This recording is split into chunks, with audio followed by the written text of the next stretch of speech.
ஓம் ஸ்ரீ வராகி தாயே போற்றி. என் அன்பு குழந்தையே, இந்த வராகி அம்மா அவ்வளவு சுலபமாக யாருக்கும் வாக்கு கொடுப்பதும் கிடையாது, தேடி வந்து பேசுவதும் கிடையாது. ஆனால் இதையும் மீறி அற்புதமான இந்த நல்ல நாளில் உனக்கு வெற்றி வாக்கை கொடுக்க வந்திருக்கிறேன் என்றால் தாமதப்படுத்தாமல் முழுவதுமாக கேட்டு புரிந்து கொள்ளேன் செல்லமே. உனக்கான வெற்றி வாக்கை கொடுக்க வந்த இந்த தாயை தள்ளிவிடாமல் எனக்கான அன்பையும் பக்தியையும் நம்பிக்கையை மட்டும் நீ கொடுத்தால் போதும். நீ சற்றும் எதிர்பார்க்காத வகையில் மிகப்பெரிய வெற்றி உன் வாழ்வில் வந்து சேரும்படி எல்லா அற்புதங்களையும் அதிசயங்களையும் நான் நடத்தி முடிக்கிறேன். நீயே ஆச்சரியப்படக்கூடிய விதத்தில் உன் வாழ்வில் எல்லா விஷயங்களும் நல்லபடியாய் நடந்து முடியும் என் செல்லமே. சில நேரம் நீ என்னதான் கதறி அழுதாலும் கோடி கோடியாய் கொடுத்தாலும் திரும்ப கிடைக்காத நாட்களாக உன் பெற்றோரின் வீட்டில் நீ வாழ்ந்த நாட்கள் தானே இருக்குது. இந்த உலகத்தில் இருக்கக்கூடிய மனிதர்கள் எல்லாருமே எவ்வளோ வசதி படைத்தவர்களாக இருந்தாலும் சரி, தான் சிறு பிள்ளையாய் தன்னுடைய பெற்றவர்கள் வீட்டில் இருக்கும்போது கிடைச்ச சந்தோஷம் அவர்களுக்கு மீண்டும் ஒரு முறை திரும்ப கிடைப்பது கிடையாது. நீயும் அப்படி தானே எதிர்பார்க்குற? இவ்வளவு தூரம் வளர்ந்து ஆளாகி கஷ்டப்பட்டு காசு பணம் சம்பாரித்து என்ன செய்ய போகிறோம்? இதுக்கு பதிலாக நிம்மதியாக குழந்தையாக இருந்திருந்தா எவ்வளவு நல்லா இருந்திருக்குன்னு யாராவது ஒரு சிறு குழந்தையை பார்க்கும்போது உனக்கே தோன்றுகிறது தானே? பரவாயில்லை என் செல்லமே, அந்த வயசையெல்லாம் அனுபவித்து கடந்து வந்து விட்டாய் தானே. இனிமே இந்த வயசில் நீ என்னென்ன செய்யலாம், எந்த சாதனைகளை செஞ்சு மற்றவங்க உன்னை ஆச்சரியத்தோடு பார்க்கும்படியும் மூக்கில் விரல் வைத்து வியக்கும்படியும் செய்யலாம் என யோசித்து அதற்கான சாதனைக்குரிய விஷயங்களை செய்யப்பார். நீ சேர்த்து வச்ச காசும் பணமும் உனக்கு பெரும்புகளை பெற்று தரும்படி நல்ல செயல்களை செய்ய ஆரம்பி என் செல்லமே. இப்போ நீ எந்த விஷயத்தில் வெற்றியை எதிர்பார்த்துக்கிட்டு இருக்க, எந்த விஷயத்தின் பலனுக்காகவும் முடிவுக்காகவும் காத்திருக்கிறாய் என்பது எனக்கு தெரியும். அதுதானே உன் வாழ்க்கையின் வசந்த காலத்தை தொடங்கி வைக்கப் போகுது. நீ எதிர்பார்த்த அந்த நல்ல விஷயம் உனக்கான வெற்றியோடு உன்னிடமே வந்து சேரப்போகுது என் செல்லமே. இனிமே நீ வாழும் காலத்தில் யாரையும் ஏமாற்றி அபகரித்து சொத்து சேர்க்கலாம் என யோசிக்காதே.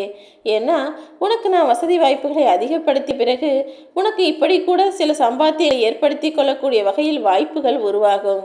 ஆனால் எக்காரணம் கொண்டும் யாரையும் ஏமாற்றி யார் மனசையும் கஷ்டப்படுத்தி யாருக்கும் துரோகம் செஞ்சு நீ சொத்து சேர்க்க வேண்டாம் என் செல்லமே. ஏன்னா உன்னிடம் ஏமாந்தவர்களுக்கு வேண்டுமானால் உன்னை எதிர்க்கும் பலம் இல்லாமல் இருக்கலாம். ஆனால் அனைத்தையும் பார்த்து கொண்டிருக்கும் இந்த வராகி அம்மாவுக்கு கண் இருக்கு. நான் எல்லாத்தையும் எப்படி பதிலடி கொடுப்பேன் என்பதை நீ அறிவாய்தானே. எதை பார்த்தும் சலிச்சுக்கிட்டும் வெறுத்துக்கிட்டும் உன் வாழ்க்கையை வாழ வேணாம். நீ சாதனைகள் படைக்கும்படி உனக்கான சந்தோஷங்களை நான் தரப்போகிறேன். எல்லா விஷயங்களிலும் எல்லாருக்கும் நல்லதையே செய்யணும் நினைக்கிற உன்னுடைய உடலும் மனதும் ஆரோக்கியமாக இருக்கும்படி உனக்கான எல்லா நல்ல விஷயங்களையும் நான் நடத்தப் போகிறேன் என் செல்லமே. உனக்கு வலியையும் வேதனையும் கொடுத்த மனிதர்களை நீ மன்னித்து கடந்து போய்கொண்டே இரு. உன் வாழ்க்கையில் நீ நல்லது செய்வதற்கென நான் பல விஷயங்களை வச்சுருக்கேன். இனிமே நீ கஷ்டப்படவும் கூடாது, கவலைப்படவும் கூடாது. விவேகத்தோடும் வீரத்தோடும் துணிவோடும் தைரியத்தோடும் உன் வாழ்க்கையை எதிர்கொள்ள தயாராகு.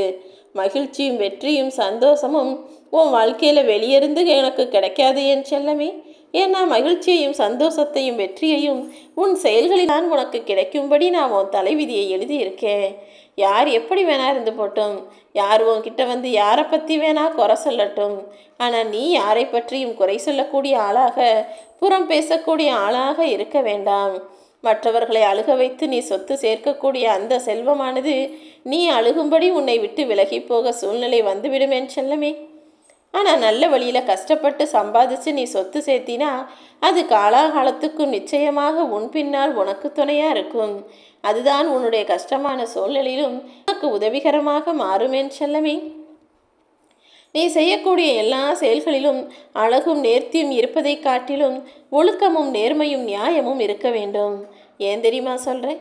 இந்த உலகத்தில் நடக்கிற ஒவ்வொரு வினைக்கும் ஒரு எதிர்வினை இருக்குது. ஒவ்வொரு செயலுக்கும் ஒரு எதிர் செயல் இருக்குது. நீ நல்லது செஞ்சினா உனக்கு நல்லது நடக்கும். நீ கெட்டது செஞ்சினா நிச்சயமாக உனக்கு கிடைப்பதும் கெட்டதாகத்தான் இருக்கும் என்பதை மறவாதே. நம்ம வேணா இன்னைக்கு ஏமாற்றி சொத்து சேர்த்துடலாம், அடுத்தவங்களை கஷ்டப்படுத்தி நல்லபடியாக சம்பாதிச்சு முன்னுக்கு வந்துடலாம், நாளைக்கு தான தர்மம் செஞ்சு கடவுளை வணங்கி மன்னிப்பு கேட்டுடலாம் நினைக்கிற மனிதர்களுக்கு நான் ஒன்று சொல்கிறேன். நீங்கள் செய்தது எப்படிப்பட்ட செயலாக இருந்தாலும் அதுக்குன்னு நான் கணக்கு எழுதி தான் வச்சிருக்கேன் என் செல்லங்களே. என்னை வணங்குவதாலோ பக்தி செலுத்துவதாலோ எதுவும் மாறிவிடப் போவதில்லை. தான தர்மம் செய்கிறதுன்றது நல்ல விஷயந்தான். ஆனால் அடுத்தவனை ஏமாற்றி அதனால் சொத்து சேர்த்து தான தர்மம் செய்வதென்பது புண்ணிய கணக்கில் வராது என்பதையும் புரிந்து கொள்ள வேண்டும். புண்ணியம் செஞ்சதுக்கு தனியாக நன்மைகள் இருக்குது. ஆனால் அடுத்தவன் மனசை கஷ்டப்படுத்தினதுக்குன்னு தண்டனையும் தனியாக இருக்கிறது என் செல்லமே. அதிக வலியையும் வேதனையும் கண்ட உன் உள்ளத்திற்கு இனி நல்ல வழிகாட்டியாக இருந்து வெற்றியை கொடுப்பதற்கு நான் இருக்கேன். நீ இழந்த விஷயங்கள் எல்லாம் உன்னிடமிருந்து தானம் செய்து போனதாக நினைத்துக்கொள். நான் தானம் செஞ்சுட்டேன், நான் தர்மம் செஞ்சுட்டேன் நீ நினச்சிக்கிட்டினா நீ இழந்த விஷயங்கள் மீண்டும் ஏதாவது ஒரு விதத்தில் உன்னிடமே வந்து சேரும் என் செல்லமே. உன்னை புரியாத மனிதர்களிடமும் உன் தேவையை சரியாக தெரிந்து கொள்ளாத மனிதர்களிடமும் உனக்கு தகுதி இல்லாதவர்களிடமும் போய் நீ யாருங்கிறத கஷ்டப்பட்டு நிரூபிக்க வேண்டாம். நீ என்னதான் சொன்னாலும் அவங்க விடாப்பிடியா வீண் பிடிவாதத்தோட ஏற்றுக்கொள்ளக்கூடிய ஆளாகத்தான் இருக்க மாட்டார்கள். எப்போதும் தான் சொல்கிறது தான் சரி, செஞ்சது தான் சரின்னு சொல்லக்கூடிய மனிதர்களிடம் போய் நீ யார் என்பதை நிரூபிக்காமல் இருப்பது தான் புத்திசாலித்தனம். யாரோ உன்கிட்ட வந்து நான் எல்லாத்தையும் சரியாக செய்கிறேன், நான் எல்லாத்தையும் சரியாக தான் முறையில் பேசுகிறேன், ஆனாலும் கஷ்டப்படுறேன்னு சொன்னால் நீ அவர்களை எப்படி நம்ப முடியும்? ஏன்னா அவங்க உனக்கு யாருன்னே தெரியாதவங்க. ஆனால் என் அன்பு பிள்ளைகள் என்னிடமே வந்து இப்படி சொல்கிறாங்க, நான் யாருக்கும் மனசறிஞ்சு பாவம் செய்யலை, யாருக்கும் கெடுதல் செய்யலை, யாருக்கும் கஷ்டப்படுத்தலைன்னு. நான் இங்கு இருக்கக்கூடிய என்னுடைய கோடான கோடி பிள்ளைகள் அனைவரையும் கண் கொண்டு பார்த்து கொண்டு தானே இருக்கிறேன். நீங்கள் செஞ்சது உங்களுக்கு வேணுமானா தவறாக தெரியாமல் இருக்கலாம். ஆனால் ஒவ்வொரு மனிதர் செய்யக்கூடிய தவறுகளுக்கும் சரிகளுக்கும் நான் கணக்கெழுதி வைத்து கொண்டு தானே இருக்கிறேன். என்ன ஒன்று, கெடுதல் செஞ்சவன் உடனே அதற்குரிய பலனை கிடைக்காமல் ரொம்ப சந்தோஷமாக வாழ்கிறது மாதிரி தெரிஞ்சாலும் அவன் நிச்சயமாக ஒரு நாள் கஷ்டப்படுவான். நல்லது செய்கிறவனுக்கு என்னடா ஒரே கஷ்டமாக இருக்கேன்னு தெரிஞ்சாலும் சீக்கிரமே அந்த கெட்ட காலமும் கஷ்டகாலமும் முடிந்து அவன் வாழ்க்கையிலும் நன்மைகள் வந்து சேரும் என் செல்லமே. இதை ஒரு சிறிய உதாரணமாக நான் உனக்கு சொல்கிறேன் கேளு.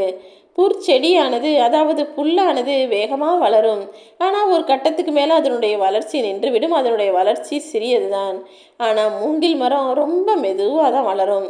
ஆனால் அதனுடைய வளர்ச்சியும் உயரமும் மிக பெரியதல்லவா? அப்படிதான் உன் வாழ்க்கையில் நல்லது நடக்கிறதுக்கும் உனக்கு வெற்றி கிடைப்பதற்கும் கொஞ்சம் நேரம் ஆகிறதே தவிர நீ வருந்த வேண்டாம் என் செல்லமே. என்னுடைய அன்பு பிள்ளையானனே, வளர்ந்து உயரமாக நிற்கப் போகிற மூங்கில் மரம். நிச்சயமாக மிகப்பெரிய உச்சத்தை நீ தொட்டே தீருவாய். நான் என்கிற அகம்பாவமோ அவனாங்கிற பொறாமையோ அல்லது எல்லாமே எனக்குங்கிற பேராசையோ எப்போதும் உனக்குள் இருக்க வேண்டாம்.